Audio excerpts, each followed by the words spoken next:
My wife spent 9 months saying the baby wasn't mine, so I believed her. My wife Jessica started her little joke the day she found out she was pregnant. She'd pat her stomach and say, "Hope the baby has Doug's eyes instead of yours." Doug was her co-worker who she carpooled with sometimes. She'd laugh and say she was kidding, but then she'd do it again an hour later. At first, I tried to laugh along because pregnancy hormones make people say weird things, but Jessica never stopped. Every single day, she'd make at least 5 comments about the baby not being mine. When we went to the first ultrasound, she told the technician, "Wow, it looks just like my friend Doug already." The technician looked confused, and Jessica laughed, saying she was joking, but then whispered loud enough for everyone to hear that the baby had Doug's nose for sure. When we told her parents about the pregnancy, Jessica said, "We're having a baby." Well, I am anyway. Who knows who the father is? Her mother looked horrified, and Jessica said, "Relax, Mom, I'm kidding," but then winked at her dad like it was their inside joke. At the baby shower, Jessica gave a speech thanking everyone for coming, then said she wanted to especially thank Doug for all his contributions to this blessing. People shifted uncomfortably, and she said what I mean, his emotional support during the conception period. I mean pregnancy period. Oops, did I say conception? The room was dead silent, and Jessica laughed, saying everyone was too sensitive these days. She did this everywhere we went. At the grocery store, she'd tell random strangers that I was raising another man's baby, but I didn't know it yet. At prenatal classes, she'd introduce me as her husband who thinks he's the father.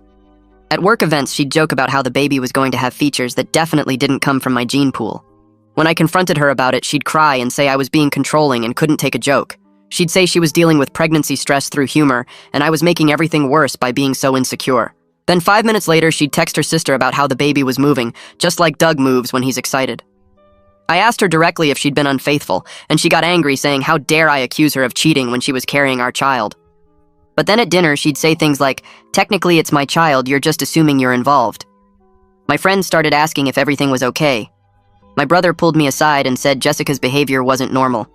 My mother straight up asked if I needed a paternity test, but Jessica would tell everyone I was being paranoid and jealous and that she'd never been with anyone else. Then she'd immediately make another joke about Doug being the real father.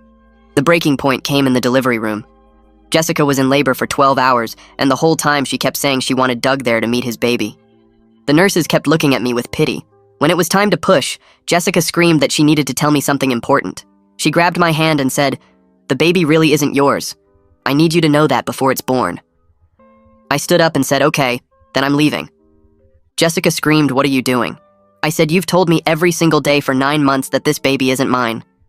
You've told family, friends, strangers, medical professionals, and now you're telling me during delivery. So I believe you. I'm not raising another man's child. Good luck with Doug." I started walking toward the door, and Jessica completely panicked. She started sobbing, saying, "Wait, no, please, I was joking, it's yours, the baby is yours, I swear." I turned around and said, "No, Jessica, you don't get to torture me for 9 months, then take it back now. You were very clear that Doug is the father, so call Doug." The doctor tried to intervene, saying emotions run high during labor, but I said she's been saying this for 9 months, not just today. Jessica was hysterical, begging me to stay, saying she'd never been with Doug or anyone else. Her mother rushed in, and Jessica screamed at her to tell me the truth. Her mother looked confused and said, "What truth?" Jessica said, "Tell him about the bet. Tell him about the stupid bet." Her mother went white and said, "Jessica, no, you didn't actually do it." That's when everything came out. Apparently, Jessica and her sister had made a bet about whether I'd stay if Jessica constantly implied the baby wasn't mine. Her sister said modern men were weak and would leave at the first sign of doubt. Jessica bet $5,000 that I'd stick around no matter what she said because I loved her. She thought it was a fun way to prove her sister wrong and make easy money. She'd been documenting everything to show her sister that I was the perfect husband who trusted her completely. The room went completely silent. I stood there frozen while Jessica kept screaming my name from the bed, and her mother moved between us with her hands up like she was trying to calm down a wild animal. Her mother's voice was quiet but firm when she said I should go wait in the other room and cool off for a minute. The doctor turned back to Jessica and told her she needed to focus on pushing because the baby was coming whether we sorted this out or not. Martha the nurse touched my arm so gently, I almost started crying right there, and she guided me toward the door, saying she'd been doing this job for 20 years and had never seen anything quite like what just happened. I walked out into the bright hallway, and the door closed behind me, and suddenly I could hear Jessica screaming again. But this time, it was because of contractions, not because of me leaving. The waiting room had those uncomfortable plastic chairs that are somehow too hard and too soft at the same time. I sat down and put my head in my hands and listened to my heart beating so loud I thought other people might be able to hear it. My phone started buzzing in my pocket, and I ignored it the first 2 times, but when Blake called for the 3rd time, I finally answered. I told him everything that happened in the delivery room, and he was quiet for a long time before he said he was getting in his car right now. I said it was 2 in the morning, and he said he didn't care. I said he didn't need to come, and he said yes, he did, and then he hung up. I sat there staring at the floor tiles and counting them because I needed something to do with my brain that wasn't thinking about the bet or Jessica's face when I started walking away. Blake showed up 40 minutes later still wearing his pajama pants under his jacket. He sat down in the chair next to me and didn't say anything for the first 5 minutes. We just sat there together while people walked past us, going to visit their normal families, having their normal babies without any insane bets involved. Martha came out through the double doors and walked over to where we were sitting. She said Jessica had delivered a healthy baby boy about 20 minutes ago, and both mother and child was doing fine physically. She stopped talking for a second, and I could tell she was trying to figure out how to say the next part. She said Jessica was asking for me and crying, but she wanted me to know I didn't have to go in there until I was ready. Martha's eyes were kind when she looked at me, and I appreciated that she was treating me like I had a choice in this. Blake asked what I wanted to do, and I realized I actually had no idea. Part of me desperately wanted to see my son, but another part of me couldn't stand the thought of being in the same room as Jessica right now. I looked at Martha and said I needed to see the baby, but could I do it without Jessica being there? Saying those words out loud made me feel like the worst person in the world, but Martha just nodded like it was a completely reasonable request. Martha said she could arrange for the baby to be in the nursery where I could see him through the window. She led us down another hallway to a big window, looking into a room full of plastic bassinets with tiny babies inside. Martha pointed to one in the front row and said that was him. I pressed my hand against the glass and looked at this incredibly small person I helped make, and I started crying for the first time since this whole nightmare started. He had a little blue hat on, and his eyes were closed and his hands were curled up into tiny fists. Blake stood next to me, and after a minute he said the baby had my nose. I started laughing and crying at the same time because it was such a Blake thing to say, and because he was right. Jessica's mother appeared next to me at the window, and I hadn't even heard her walk up. She said she was so sorry for not stopping Jessica months ago when she first heard about the bet. Her voice was shaking, and she looked about 10 years older than she had this morning. She explained that Jessica's sister had always been competitive and mean, and she honestly thought Jessica would stop the joke after a few weeks when she realized it wasn't funny. She said she never imagined her daughter would keep it going for 9 whole months. I turned to look at her and asked how she could let this go on for so long without saying anything. She wiped her eyes and admitted she didn't know the full extent of what was happening until tonight. Jessica apparently told her family she was just making occasional jokes and not the constant daily torture that actually happened. She said if she'd known Jessica was doing it every single day and telling strangers and medical professionals, she would have put a stop to it immediately. A woman in a gray cardigan walked up to us and introduced herself as the hospital social worker. She asked if she could talk to me privately for a minute, and we moved away from the nursery window. She wanted to know if I had somewhere safe to stay and if I needed any resources for the immediate future. Her questions were careful and gentle, and I suddenly realized she was trying to figure out if this situation was going to turn violent or dangerous. The thought hadn't even occurred to me until that moment. I told her I was staying with my brother and that I wasn't a danger to anyone. I said I was just hurt and angry and confused about everything that happened. She nodded and pulled a card out of her pocket and handed it to me. She said the first few days after a birth were emotionally intense, even without major relationship trauma added into the mix, and I should call her if I needed anything at all. Blake drove me to his apartment as the sun was starting to come up over the buildings. I sat in his passenger seat watching the empty streets go by and feeling completely numb. When we got inside, I finally let myself fall apart completely on his couch. I cried so hard I thought I might throw up, and Blake brought me water and a blanket without saying anything. He said I could stay as long as I needed, and then he went to his bedroom and left me alone with my thoughts about how my wife had spent 9 months treating our marriage like a game she could win. I woke up on Blake's couch with my phone buzzing against the coffee table, and when I picked it up, the screen showed 17 missed calls from Jessica, 12 from her mother, and 3 from her father, who I'd only met maybe 4 times in the 3 years Jessica and I had been together. There was a text from Andre that just said, "Heard what happened, you okay?" And I realized word was already getting around about what happened in the delivery room. My whole body felt heavy and wrong, like I'd been hit by a truck, and I sat there staring at all those missed call notifications, wondering if any of this was actually real, or if I'd wake up and find out the last 9 months had been some kind of nightmare. I called Andre back because he was the only person I could talk to right now, without feeling like I wanted to scream or throw my phone through Blake's window.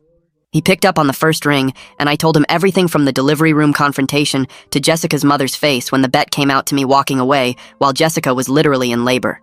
Andre didn't say anything for so long, I actually pulled the phone away from my ear to check if the call had dropped, but then he finally spoke and said that was the most messed up thing he'd ever heard in his entire life. He asked where I was staying, and I told him Blake's apartment, and he said he'd come over with some of my stuff since I'd left the hospital with nothing but my wallet and my phone in my pockets. I hadn't even thought about needing clothes or a toothbrush or anything practical because my brain was still stuck on the image of Jessica's face when I started walking toward that delivery room door. Andre showed up about 2 hours later with a duffel bag full of my clothes and toiletries and a bag of takeout food from the Chinese place near our house.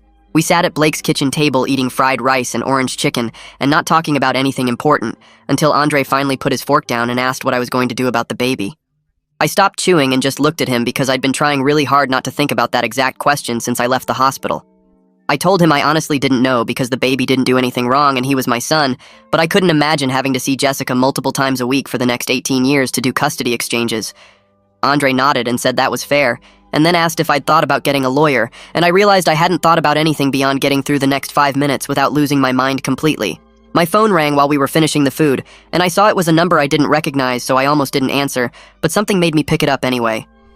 The voice on the other end said this was Jessica's father, Ruben, and he asked if we could meet for coffee because he needed to talk to me about what happened. I wanted to say no, because I didn't want to deal with anyone from Jessica's family right now, but there was something in his voice that sounded broken and tired, so I agreed to meet him at a diner near Blake's apartment in an hour. Ruben was already sitting in a booth when I got there, and he looked like he'd aged about 10 years since I saw him at Christmas. His face was gray, and there were bags under his eyes, and his hands were shaking a little when he lifted his coffee cup. He started talking before I even sat down and said he didn't know about the bet until Jessica's mother called him from the hospital last night and told him everything. He said he was disgusted that his daughter would treat her marriage like some kind of game show and that he'd raised her better than this, and he didn't know where he'd gone wrong. I sat there listening to him apologize and feeling weird because part of me wanted to tell him it wasn't his fault, but another part of me was still too angry to comfort anyone from Jessica's family. Ruben said he understood if I couldn't forgive Jessica and he wouldn't blame me for leaving, but he hoped I wouldn't shut out my son because of his mother's mistakes. I told him I wasn't trying to abandon my son, but I needed time to process that my wife had spent 9 months deliberately messing with my head for money, and that I didn't know how to get past that kind of betrayal. He nodded like he understood, and then he reached into his jacket pocket and pulled out an envelope and slid it across the table toward me. I opened the envelope, and inside was a check for $5,000 made out to me, and I just stared at it, not understanding what I was looking at. Ruben explained that he'd gone to Jessica's sister's house that morning and demanded she give him the bet money, and now he was giving it to me as a small gesture toward trying to make things right. I felt sick looking at that check because this was what my pain had been worth to them. $5,000, and Jessica had been willing to torture me every single day for 9 months to win this money from her sister. I told Ruben I didn't want their money, but he said to take it anyway because maybe I could use it to pay for a lawyer since he figured I'd probably need one soon. I folded the check and put it in my wallet, even though touching it made my skin crawl, and then Ruben and I sat there in silence for a few minutes before he paid for the coffee and left. My phone rang again on the walk back to Blake's apartment, and this time it was a number from the hospital, which meant Jessica was calling from a hospital phone since I'd blocked her cell number. I almost didn't answer, but I picked up on the last ring and immediately heard Jessica crying so hard I could barely understand what she was saying. She was begging me to come see the baby and talk to her, and saying she knew she'd messed up, but we could fix this if I just came back. I stood on the sidewalk outside Blake's building and told her there was nothing to fix because she'd broken something that couldn't be repaired, and she started hyperventilating so badly that I heard a nurse take the phone from her. The nurse asked me very politely to please not upset the patient, and I hung up feeling guilty and angry at the same time because somehow I was the bad guy for not wanting to comfort the person who'd spent 9 months torturing me. I went back up to Blake's apartment and sat on the couch staring at Ruben's check and trying to figure out what I was supposed to do with blood money from my wife's cruel bet. Blake came home from work around 6 and found me still sitting there holding the check, and he asked what it was. I explained about meeting Ruben and how he'd gotten the bet money from Jessica's sister and was giving it to me, and Blake's face got red, and he said that was blood money, and I should rip it up right now. We argued about it with Blake saying I shouldn't take a single dollar from those people, and me pointing out that $5,000 could pay for a divorce lawyer, which was something I was definitely going to need. Blake went quiet when I said the word divorce, and I realized this was the first time I'd said it out loud, and it made everything feel more real and permanent. The next morning, my phone rang while I was still half asleep on Blake's couch, and I grabbed it without looking at the number. A woman's voice introduced herself as the hospital social worker and said she needed to discuss discharge plans for Jessica and the baby. She explained they were releasing them tomorrow and asked about my living arrangements and whether I'd be involved in custody. I sat up and felt panic spread through my chest because I hadn't thought about any of this beyond getting through each moment. She asked if I had legal representation, and I said not yet, and she told me I should probably get some soon because these situations can get complicated fast. After I hung up, I stared at my phone for a few minutes, trying to figure out what I was supposed to do about custody of a baby I'd only seen through a nursery window. Blake came out of his bedroom and asked if I was okay, and I told him about the call. He reminded me that Andre had given me a lawyer's number yesterday and said I should probably call her today before Jessica got home and made decisions without me. I found the number in my wallet next to Ruben's check and called the lawyer Andre recommended. A woman answered and said her name was Haley Zimmerman and she could see me at 2 that afternoon if I could make it to her office downtown. I agreed and spent the rest of the morning trying not to think about what I was going to tell her. Blake offered to come with me, but I said I needed to do this alone. Haley's office was in a building near the courthouse, and when I got there, she brought me into a small conference room with a box of tissues on the table. She asked me to tell her everything from the beginning, and I did, starting with Jessica's first joke about Doug and ending with the bet revelation in the delivery room. Haley listened without interrupting and took notes on a yellow legal pad. When I finished, she put down her pen and told me I had options, but I needed to move quickly before Jessica established sole custody by default. Haley explained that if I wanted any kind of custody arrangement, I needed to be involved from the start. She said courts look at who's taking care of the baby right now when they make custody decisions later. She told me I needed to see my son regularly, even if I wasn't ready to deal with Jessica because otherwise I'd be giving up my rights without meaning to. Then she asked if I'd even held the baby yet, and I felt shame wash over me as I admitted I hadn't. She didn't judge me, but she said I needed to fix that today because every day I stayed away made it easier for Jessica to claim I'd abandoned them. I told her I'd go to the hospital after our meeting, and she said that was a good start. She asked if I wanted her to draft a temporary custody proposal, and I said yes, because I didn't know what else to do. I drove straight to the hospital from Haley's office and went up to the maternity floor. Martha was at the nurse's station, and when she saw me, her face softened. I asked if I could see my son in the nursery again, and she said something better and led me to a private room instead. She left and came back a few minutes later carrying a small bundle wrapped in a blue blanket.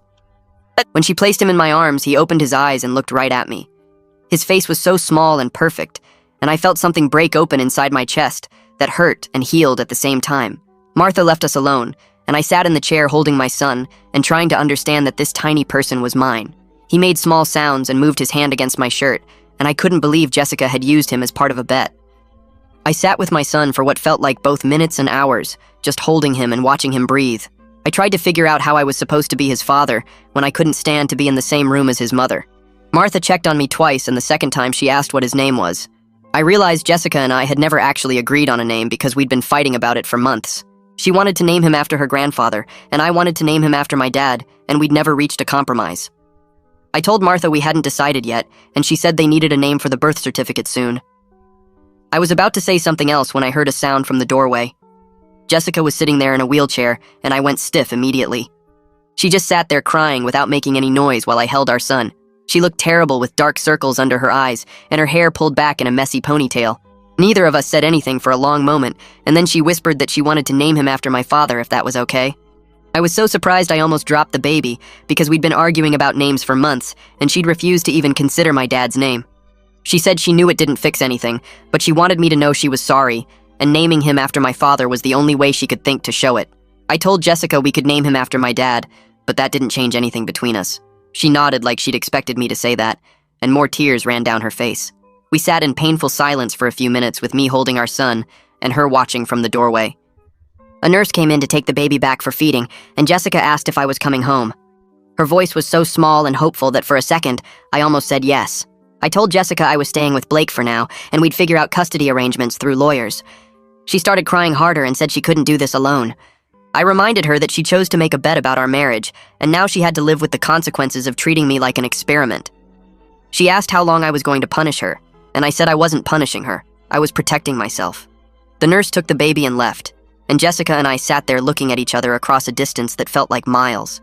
She asked if I'd at least come visit the baby at home, and I said I'd figure something out through my lawyer. Then I left before she could say anything else. Jessica's mother drove her and the baby home from the hospital the next day. She texted me photos of them getting settled in the nursery I'd spent weeks painting last month. I looked at the pictures of my son in the crib I'd put together and the changing table I'd assembled and felt completely disconnected from that life. It was like looking at photos of someone else's family in someone else's house. Jessica's mother sent another text asking if I wanted to come see the baby later, and I didn't respond because I didn't know what to say. Haley called me that afternoon and said she'd drafted a temporary custody proposal. She explained it would give me regular visitation while keeping the baby primarily with Jessica since she was breastfeeding. The proposal included overnight visits once the baby was a few months old and taking him for weekends when he was older. I listened to her describe how I'd be a visitor in my son's life and felt sick. I told her it sounded practical, and she said she'd send it to Jessica's lawyer once I hired one for her. I agreed to everything because what else could I do? After I hung up, I sat on Blake's couch and thought about how I was going to be a part-time father because my wife made a bet. My son would grow up knowing his dad didn't live with him, and someday I'd have to explain why. I'd have to tell him that his mother spent 9 months making jokes about him not being mine, and I'd believed her enough to walk away. I put my head in my hands and tried not to think about all the moments I was going to miss because Jessica wanted to win $5,000 from her sister. 3 days later, I drove to the house to get more clothes because I was running out of clean stuff at Blake's place. I parked in the driveway and sat there for a minute staring at the front door that I'd walked through 1,000 times before. Everything looked exactly the same from the outside, but I knew nothing inside would ever feel the same again. I used my key and went in quietly, hoping Jessica might be asleep or at her mother's house. The living room was a mess with baby supplies everywhere and dishes stacked on the coffee table. I headed straight for the bedroom but stopped when I heard soft crying coming from the nursery. I looked through the doorway and saw Jessica sitting in the rocking chair, holding our son against her chest. She looked terrible with dark circles under her eyes and her hair pulled back in a messy knot. Her shirt had spit up stains on the shoulder and she was rocking back and forth while tears ran down her face. For just a second, I felt bad for her because she looked so exhausted and alone. Then I remembered why she was alone, and the sympathy disappeared. I turned away and went to the bedroom to pack. I pulled my duffel bag from the closet and started throwing clothes into it without really paying attention to what I grabbed. Jessica must have heard me moving around because she appeared in the bedroom doorway still holding the baby. She asked if we could talk, and I told her I was just here to get my stuff.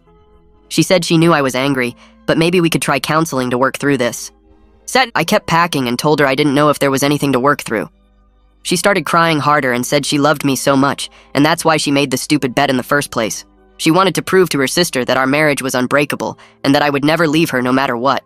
She said her sister was always telling her that modern men can't handle anything and that I'd probably run at the first sign of trouble.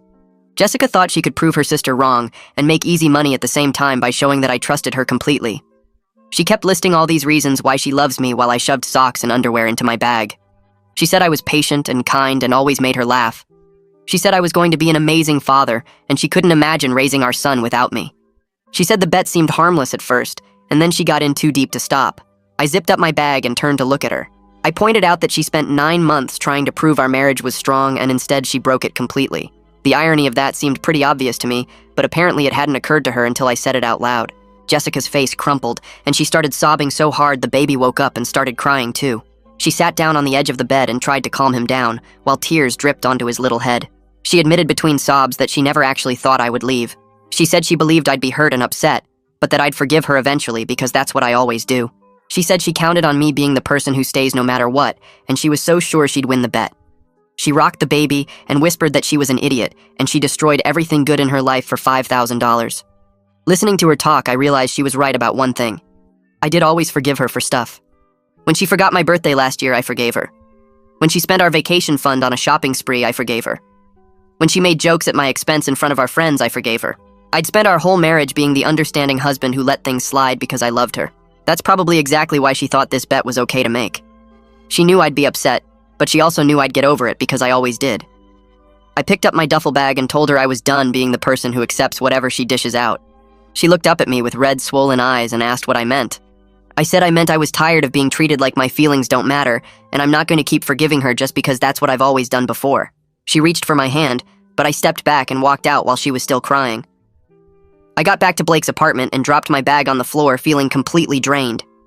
An hour later, Andre showed up with beer and pizza, saying Blake texted him that I might need some company. We sat on the couch, eating and drinking, and Andre talked about random stuff like his new project at work and some movie he watched last weekend. He didn't mention Jessica or the baby once, and I was grateful for that. It was the first time in days that I felt almost normal sitting there with my best friend just existing without having to process anything heavy. Andre knew exactly when to push me to talk and when to just let me be quiet. After he left, I realized how lucky I was to have people like him and Blake who showed up for me without making it weird or complicated. The next evening, I drove back to the house because I needed to see my son, even if it meant dealing with Jessica. When I got there, Jessica saw me pull up and immediately grabbed her purse and left through the back door to give me space. I found my son in his crib staring at the mobile above him. I picked him up and sat in the rocking chair holding him close while he made little baby noises. I stayed for 2 hours just being with him and then left before Jessica came back. The The next night, I did the same thing, and Jessica made herself scarce again, either going to her mother's place or hiding in the bedroom. It was awkward and painful, knowing we were avoiding each other in our own house, but at least I was building a relationship with my child. Every evening I'd show up around 6 and Jessica would disappear, and I'd spend time with my son. We developed this weird routine where we never had to see each other, but we both got time with the baby. My son was 2 weeks old when someone knocked on Blake's apartment door at 9 at night. Blake opened it, and I heard a woman's voice saying she needed to talk to me. I walked over and saw Jessica's sister standing in the hallway. She started to say something, but I shut the door in her face without saying a word. She immediately started yelling through the door about how it was just a joke and I was overreacting. She said Jessica was falling apart, and I was being cruel by refusing to forgive her over something so small. She kept shouting that it wasn't that big of a deal, and I needed to stop being so sensitive.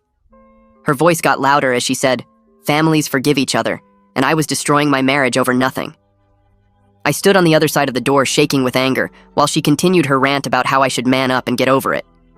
Blake walked over and opened the door just enough to tell her that if she didn't leave right now, he was calling the cops. Jessica's sister said she had every right to be there, and she wasn't leaving until I talked to her. Blake pulled out his phone and started dialing, and she finally backed off. Before she left, though, she shouted one more time that I was destroying my family over a stupid joke, and someday I'd regret being so stubborn. I heard her footsteps going down the hall and then silence. I sat on the couch with my hands shaking and my heart racing. Blake sat down next to me and said some people are just broken inside and there's nothing you can do to fix them. He said Jessica's sister was one of those people who would never understand why what she did was wrong. 2 days later, Haley called with an update on the custody situation. She said Jessica's lawyer had reviewed the proposal and Jessica agreed to everything without fighting it. I was surprised because I expected her to push back or ask for changes, but apparently she just signed off on the whole thing. Haley said the temporary custody arrangement would start right away, giving me regular visitation while keeping the baby primarily with Jessica since she was breastfeeding. Then Haley paused and said Jessica's lawyer had asked if I'd be willing to try couples counseling before we moved forward with divorce papers. Haley said it was completely up to me, and she'd support whatever I decided. I told her I wasn't sure about counseling, and I needed time to think about it. She said to take all the time I needed and let her know when I made a decision. I told Haley I'd think about it, and we hung up. That night, I lay on Blake's couch, staring at the ceiling, wondering if I was giving up too easily on my marriage. Part of me thought maybe I should try counseling because we had a kid together, and shouldn't I at least try everything before calling it quits? But then I remembered Jessica's face in the delivery room when she thought I was actually leaving. She only panicked when she realized I was serious about walking away. She only cared about losing me when it became real instead of theoretical. All those months of jokes and comments about Doug being the father didn't bother her because she knew I'd stay. She only started caring when I called her bluff and proved I had limits after all. I rolled over and pulled the blanket up trying to sleep, but my mind kept spinning with the same questions over and over. The next morning I called Haley and told her I'd try one counseling session just to see if there was anything worth saving. She said she knew someone who worked with couples dealing with trust issues and she'd send me the contact information. The therapist's name was Dr. Roberts, and her first available appointment was the following Tuesday, which gave me a week to prepare myself for sitting in a room with Jessica where I couldn't just walk out. Haley sent over the details and I stared at the appointment confirmation on my phone, wondering what I was getting myself into. That afternoon, I went to the house to see my son and found Jessica in the nursery feeding him. He turned his head when I walked in and made a little sound like he recognized my voice. I sat down in the chair across from them and watched him eat while Jessica stayed quiet. When he finished eating, I took him and held him against my chest, and he settled right down instead of fussing like he used to. Jessica stood in the doorway watching us with this look on her face like she wanted to say something but didn't know how to start. I could see how badly she wanted to talk to me, but I wasn't ready for that conversation yet. I stayed for an hour just holding my son and letting him grab my finger with his tiny hand. Before I left, Jessica asked if I'd confirmed the counseling appointment, and I said yes without looking at her. The week dragged by slowly with me going to the house every evening to spend time with my son. He was starting to know me now and would calm down when I picked him up. Jessica kept her distance most of the time, but I'd catch her watching from doorways or peeking into whatever room I was in. Tuesday came faster than I wanted, and I met Jessica at Dr. Roberts' office in a building downtown. We sat in the waiting room on opposite ends of the couch, not talking, until the therapist called us back. Dr. Roberts was a woman in her 50s with gray hair and kind eyes who told us to sit wherever we felt comfortable. Jessica immediately started crying before anyone even asked a question. Dr. Roberts handed her tissues and waited patiently while Jessica tried to pull herself together enough to speak.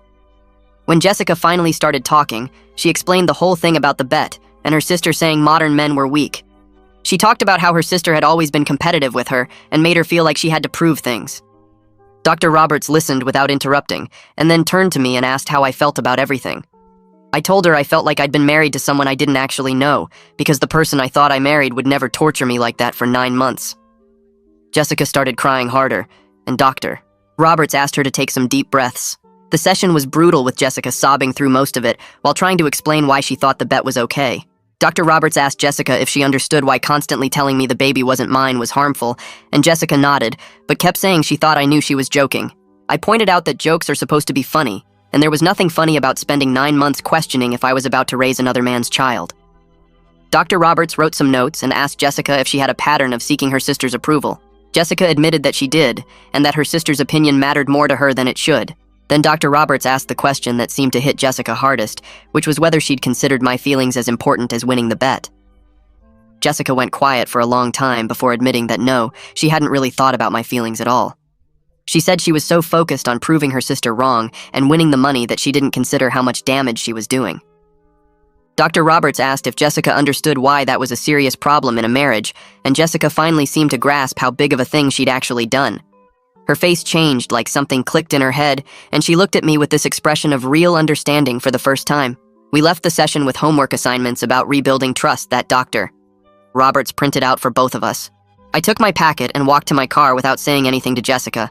That night she texted me saying she understood if I couldn't forgive her, but she hoped I'd give her a chance to prove she'd changed. I didn't respond because I wasn't sure I wanted to do the work the therapist assigned. The next day, Blake asked me over breakfast if I was going to try to make the marriage work. I told him I didn't know, and he said that was okay, but I shouldn't do it just because we had a kid together.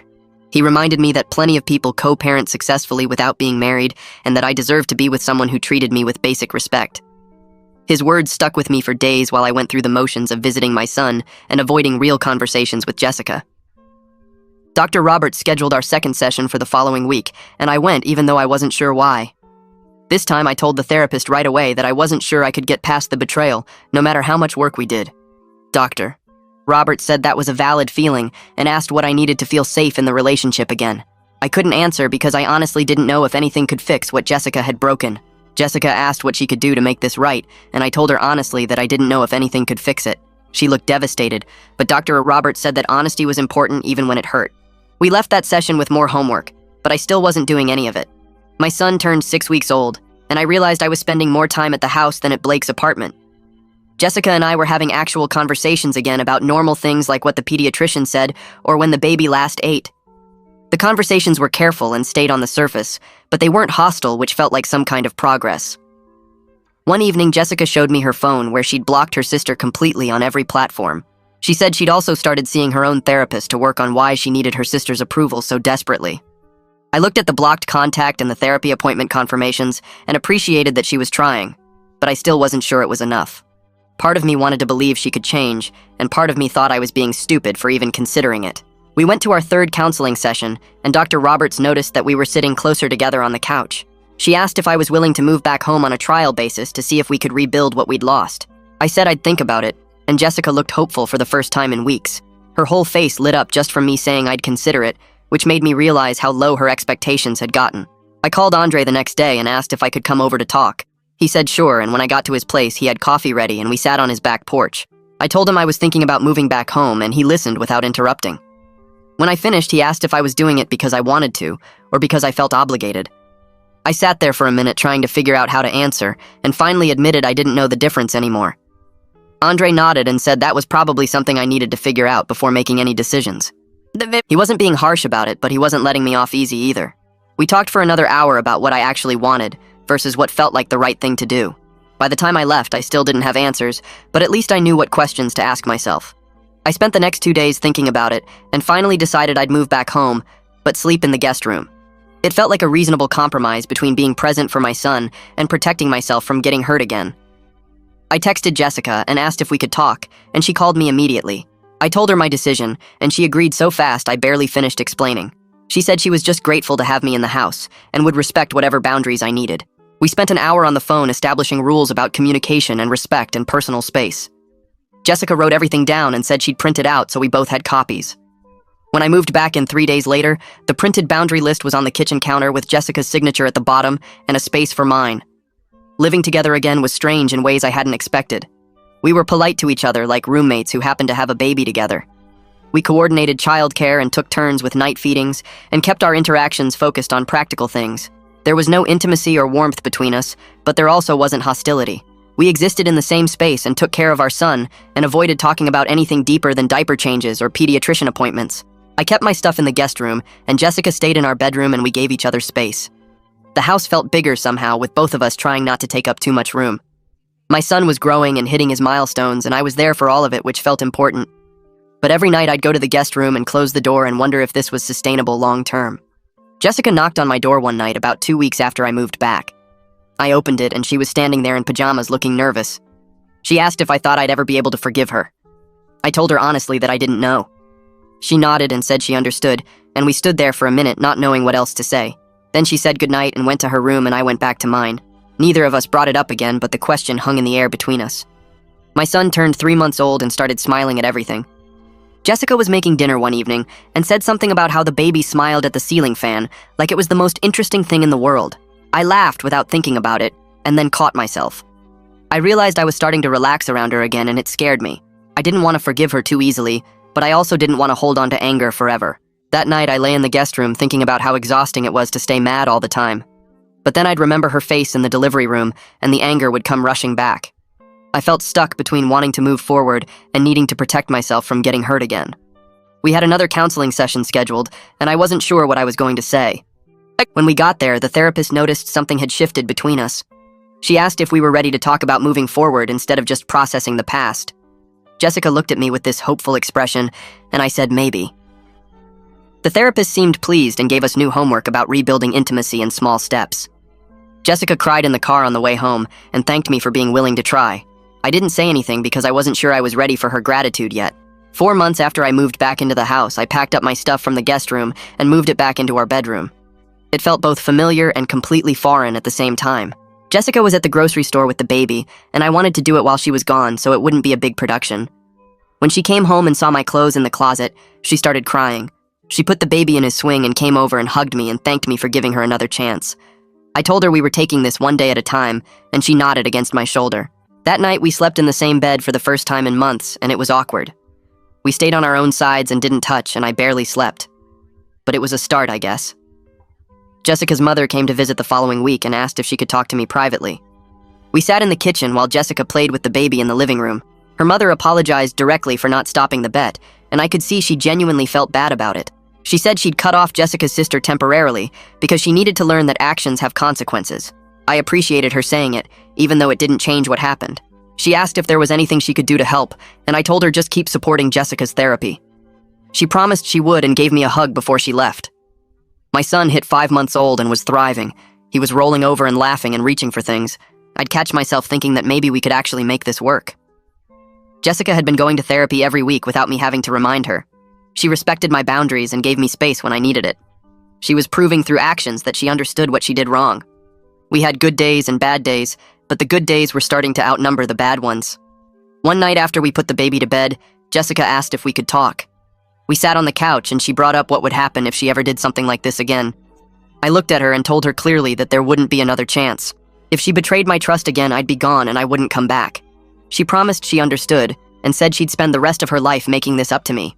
I wanted to believe her, but part of me would probably always be waiting for the other shoe to drop. A few weeks later, Andre came over for dinner, and I watched him observe how Jessica interacted with me and the baby. She was attentive without being pushy, and gave me space when I needed it, and asked before touching my arm or getting too close. After we ate, Andre asked if he could talk to me outside, and we stood on the back porch while Jessica cleaned up inside. He looked through the window at her washing dishes and said he could see she was really trying, and it seemed genuine to him. I told him I was cautiously optimistic, which felt huge compared to where I'd been 6 months ago when I couldn't even look at her. Andre clapped me on the shoulder and said that was good enough for now. The next week, Jessica brought up our anniversary coming up in 2 months and asked if I'd consider renewing our vows as a way to start fresh. I was surprised to find myself actually thinking about it instead of immediately saying no. We sat at the kitchen table after the baby went to sleep and talked about what that would mean and what promises we'd make this time. Jessica said she wanted to acknowledge what she did instead of pretending it never happened, and I agreed that felt more honest than trying to recreate what we had before. She said it would be like building something new instead of fixing something broken, and that resonated with me in a way I didn't expect. Over the next few weeks, we planned a small ceremony with just close family and friends in our backyard. Jessica spent hours writing her vows and showed them to me beforehand to make sure I was comfortable with what she wanted to say. They acknowledged the bet and the pain she caused and promised to spend her life earning back my trust through actions, not just words. When our anniversary arrived and we stood in front of 20 people who knew what we'd been through, I said my vows about choosing to move forward together, and I meant every single word. 6 months after the worst night of my life, I stood holding my son while watching Jessica laugh with Blake at our vow renewal party, and I realized we were actually going to be okay. It wasn't the marriage I thought I had before, where everything seemed perfect on the surface, but was actually built on me not questioning anything. This was honest now, with all our flaws and mistakes out in the open, and that was worth more than the illusion of perfection we had before.